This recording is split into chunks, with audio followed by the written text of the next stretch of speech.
This is Democracy Now!, democracynow.org, The War and Peace Report. I'm Amy Goodman with Juan Gonzalez. Saturday will be the 100th birthday of Henry Kissinger. He served as National Security Advisor and Secretary of State in the Nixon and Ford administrations. Today, we look at Kissinger's ongoing influence on the national security state as the United States engages in declared and undeclared wars around the world. Human rights advocates consider Kissinger a war criminal who has escaped accountability. We begin with a damning new investigation by the Intercept on the secret U.S. bombing of Cambodia that killed as many as 150,000 civilians that Kissinger authorized during the U.S. war in Vietnam. Reporter Nick Turse has revealed unreported mass killings after examining formerly classified U.S. military documents and traveling to 12 remote Cambodian villages to interview more than 75 witnesses and survivors of the U.S. attacks. With this new piece, Nick Turse also publishes transcripts of Kissinger's phone calls that show his key role in Cambodia and CIA records connecting Kissinger's actions to the growth of Cambodia's Khmer Rouge, the regime that massacred 2 million people from 1975 to 1979. Nick Turse is a contributing writer for The Intercept. His books include Kill Anything That Moves, The Real American War in Vietnam. His new story is headlined Blood on His Hands. Survivors of Kissinger's secret war in Cambodia reveal unreported mass killings. Nick Turse, welcome back to Democracy Now! Why don't you lay out the scope of your investigation and its most stunning conclusions, what you were most shocked by in this extensive report? Thank you so much for having me on. You know, I think the key takeaway of this package of articles is that Henry Kissinger is responsible for more civilian deaths in Cambodia than was previously known, according to this exclusive archive of U.S. military documents that I assembled, and also interviews with Cambodian witnesses and survivors, as well as Americans who witnessed or took part in these attacks. The archive offers previously unpublished, unreported, and also underappreciated evidence of hundreds of civilian casualties that were kept secret during the U.S. war in Cambodia, most of them from 1969 to 1973, the years that Henry Kissinger presided over it. And these remain almost entirely unknown to the American people today. A key to this reporting was previously unpublished interviews with more than 75 Cambodian witnesses and survivors of U.S. military attacks. And speaking with them revealed new details about the long-term trauma borne by survivors of the American war there. So taken together, this adds to the list of killings and crimes that Henry Kissinger should, even at this very late date in his life, be asked to answer for. And Nick, could you talk a little bit about the military documents you found? In your articles, I was quite surprised to discover, although I guess it's been reported previously, that Kissinger himself was taping or transcribing conversations that he had with the president and other officials about the war in Cambodia. Yes, that's right. I wrote a short sidebar about this. People know about Nixon's White House taping. What really laid him low is in the Watergate scandal. But most people don't realize that Kissinger was also taping all his phone conversations. And he had a group of aides that transcribed these. And through these transcripts, you can see Kissinger's, how hands-on he was with his policies in Cambodia, and how you can see him relaying orders from Nixon. Some White House officials that I spoke with who were privy to these conversations at the time were often worried that President Nixon was drunk during some of these conversations. He was slurring his words and giving orders to, in one case that I focus on, attack, anything, or it was to send anything that flies on anything that moves in Cambodia. basically attack everything with planes and helicopter gunships.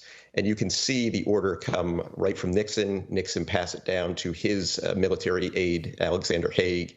And then I was able to show that you could see the palpable effects in the field, that just after these orders came down, helicopter attacks on Cambodia went sky high. They tripled over the course of the month after this call.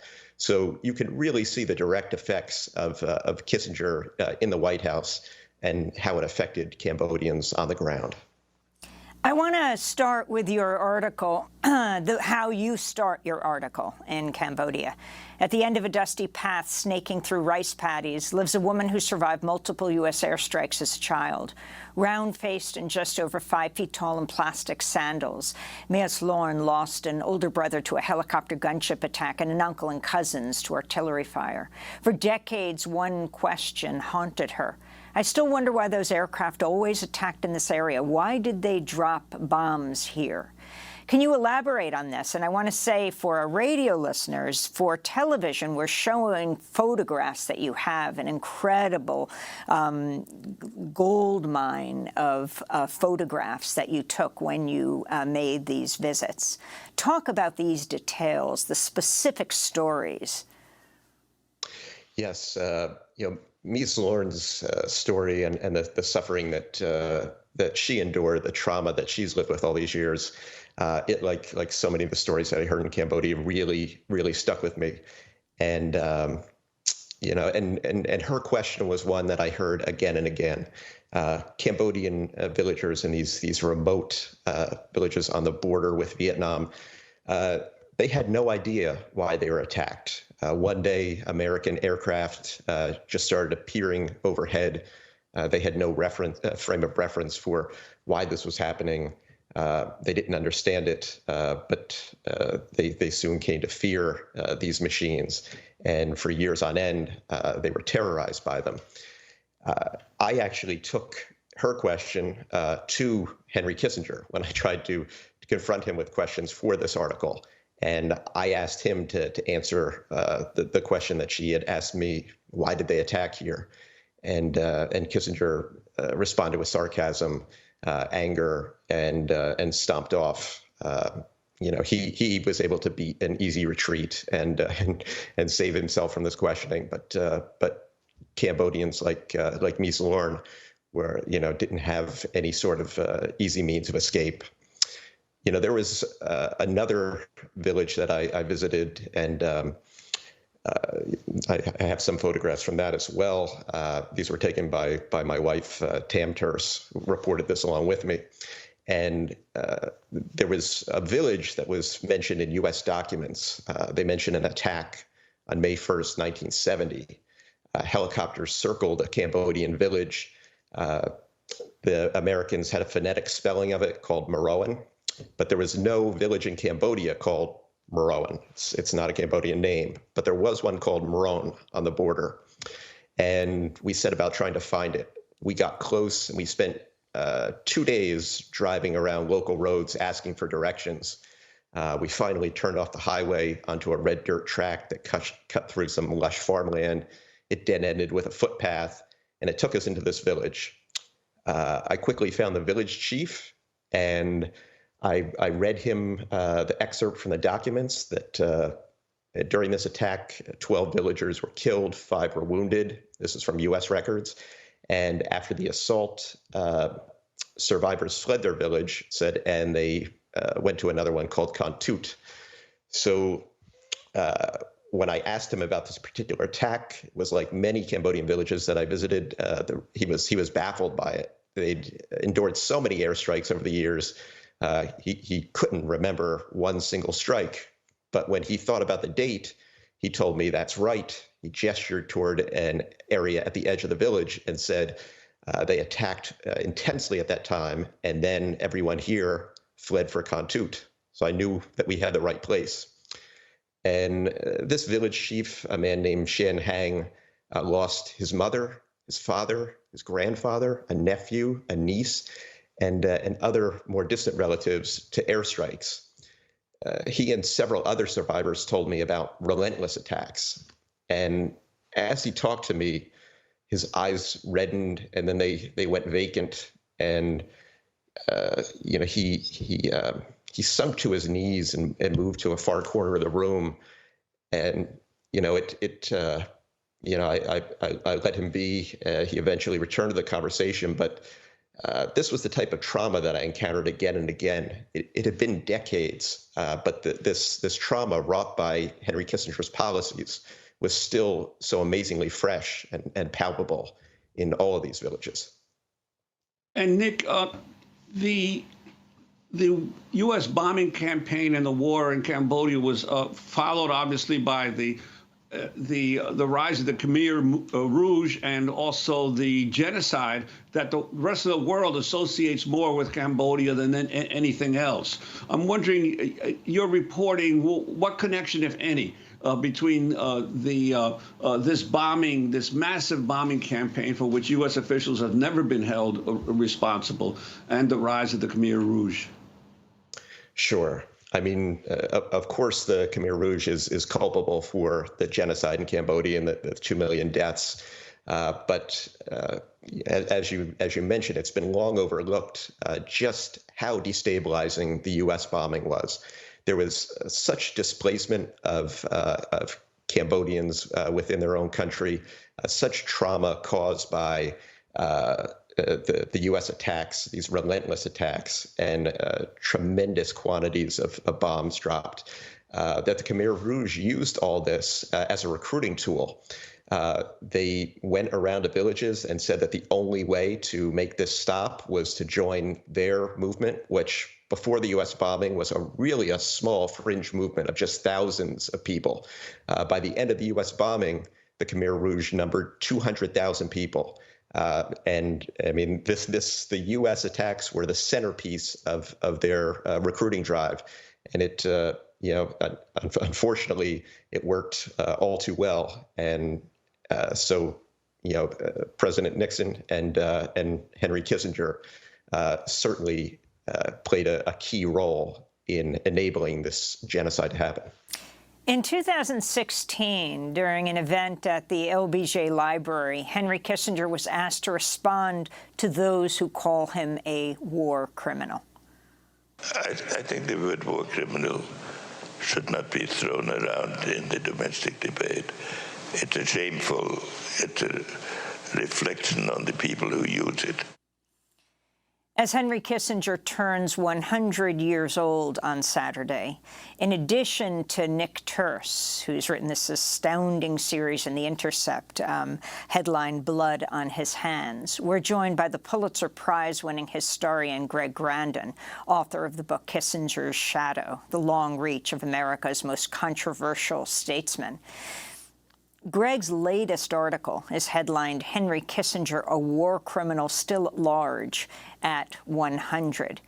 Can you take off from where Nick Turse left off, Greg Grandin, and tell us how, though so many have come under a microscope like Nixon and his whole group in the White House, Kissinger somehow escaped this by the establishment media, though independent media has long been fiercely critical of him. Tell us Kissinger's full story, Greg. Well, it would take a lot more time than we have to tell Kissinger's full story. He's turning 100 years old. I think that what's interesting is that, I mean, Kissinger is a war criminal, but there are lots of war criminals. I mean, the people who conducted as Jeff Sachs talked about, the Iraq War, could be held culpable for the destruction of a country in an illegal war. What's interesting is that in some ways the crimes are ongoing. I mean, there's just many unexploded ordinances in Laos and Cambodia that are still killing people. So the crimes are, well, not of the past, but they're the present. That said, I think that the best way to think about Kissinger isn't necessarily as a war criminal. I think that in some ways that shuts down debate. Kissinger as a personality is so oversized, he eclipses his context. I think Kissinger's life actually has a lot to teach us about how we got to the point where we are, that in a way that again, Jeff Sachs talked about this multi-fronted, never-ending, endless war and military-industrial complex. Now, Cambodia, the bombing of Cambodia was done in secret for 5 years. It was a covert operation. People know that, but I don't think it was mentioned. And the reason it had to be covert was because it was illegal. It was illegal to bomb. We weren't at war with Cambodia. It wasn't a country that the United States had declared war on or was at war with, and the reasons why, the excuses that Kissinger has given for a 5-year-long bombing campaign that caused enormous damage, including bringing to power the most eliminationist, extremist cadre within the Khmer Rouge and leading to the genocide, was that it was to eliminate safe havens. It was an act of self-defense. This is now taken as a common practice. This is basically fundamentally what the entire U.S. war on terror is authorized to do, to go into any country and drone and bomb and conduct military operations, some we know about, some we don't know about, but as a matter of course. So we don't do it in secret. So Kissinger's trajectory from Cambodia, from being the architect of this secret campaign to bomb a country the United States wasn't at war with, to the state we are in now, governed by a national security state, is what I think is most instructive about Kissinger's life and most important about him, other than describing him as a war criminal, which he is. And Greg, why do you think that he remains such a significant figure? As you mentioned, he escaped all of the scandal of the Nixon years and went on to be a highly influential figure, not only in the actual political world, but obviously in the media as well. And he was always referred almost by the corporate press as a revered figure in American foreign policy and national security. Yeah, the press loved him, and he was very good at playing the press. Especially, he was very good at weathering Watergate. His fingers were all over. He basically pushed Nixon to set up the plumbers because he was obsessed that Daniel Ellsberg, who released the Pentagon Papers, had information about Cambodia. Cambodia threads through all of this, and Kissinger was instrumental in pushing Nixon to set up the covert operation that went into Ellsberg's psychiatrist's office and went into the Watergate Hotel, because he wanted to basically take down Ellsberg, and Kissinger survived that basically because he didn't seem like the thugs that Nixon had around him, Haldeman and Ehrlichman, with the Prussians they were called, and the press really kind of fell for the gravitas that he projected, and they were looking for somebody that they could trust, that they can hang something on and still have faith in the national in the institution of the presidency, the executive branch. And Kissinger was very attuned to this. He played people like Ted Koppel very well. And then what's interesting about Kissinger, though, more than anything, we know about his 8 years in office. He was National Security Director and Secretary of State under Nixon and Ford for a full 8 years, Secretary of State for the last couple of those years, and we know we have documents. We have Kissinger himself has released, has declassified, has given his archive to Yale. But it's what happened after, when he becomes a kind of sage pundit, a bipartisan pundit. Bill Clinton rehabilitates Kissinger as a way of giving him a certain seriousness in foreign policy that, as a governor of Arkansas, he didn't have. So he rehabilitates him for the Democratic Party. And then Kissinger founds, of course, Kissinger Associates. And so he's out of office now for what? 76 to now is, with a half a day, 50 years. And during that time, his Kissinger Associates has been a kind of premier concierge service for the global elite. It's broken. It basically broken the privatization of national industries in Latin America, in Eastern Europe, in Russia. He's a key player in all of these movements. We have no information about any of that, right? And it's arguably more consequential in some ways. I mean, maybe not. Maybe I guess the actual war crimes were when he was in office for 8 years. But there is this black hole of his role as a consultant to the global elite during this very consequential moment in which an enormous amount of wealth transferred from the bottom to the top. And Kissinger was deeply involved in that. He helped broker NAFTA, for example. He told Clinton that Clinton had political capital to do only one of two things his first year. He could either pass Hillary Clinton's national health program, or he could push for NAFTA. And he advised him to push for NAFTA, and Clinton did. And we got NAFTA, and we didn't get a healthcare expansion, which I think says a lot about the post-Cold War trajectory of the United States and how we got to where we are now. I wanted to go quickly to the 2016 Democratic presidential debate in Milwaukee when Senator Bernie Sanders criticized his opponent Hillary Clinton's relationship with her fellow former Secretary of State Henry Kissinger and cited Kissinger's role in Cambodia.